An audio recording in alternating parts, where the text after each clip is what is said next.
You got a minute to talk about making comics?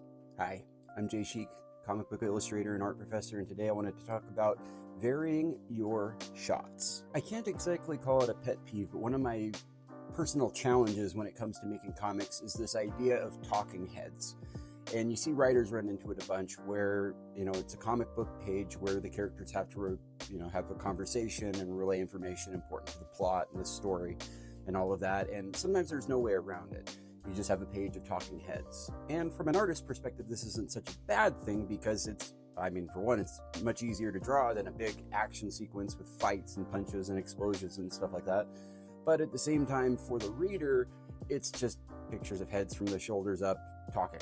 Now, if this was filmmaking, or you were making a movie, moving the camera around in the way that I'm about to describe might be a little bit disorienting for your viewers. But because this is comics, because the medium is just so pliable, we can really get away with this in a way that movie makers or really any other visual medium can't. This is a case study from my own work. This is a page from a pitch project that I was working on back in 2024, where we have ostensibly I guess you can call him a serial killer / abductor.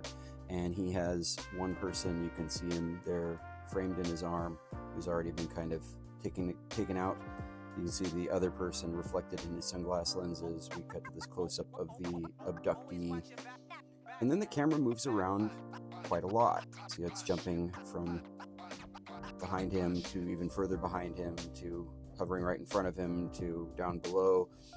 And this would have probably been just a talking heads kind of scene, but because I moved the camera around, I was able to kind of open up this kind of claustrophobic venue a little bit more, show us a little bit more of what's going on, and at the same time still convey the conversational content that the writer had intended for the scene.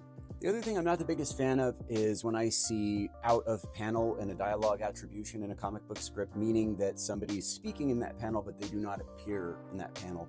And my usual approach is to pull the camera back to open up more of that scene and somehow find a way to bring that character in. If I've got to put the camera above everybody or put it way down here, whatever I need to do to make sure that the visual information that the reader needs to really make the most of this book is there and present when they are reading it. But that's what I got for you today. Hope you enjoyed it.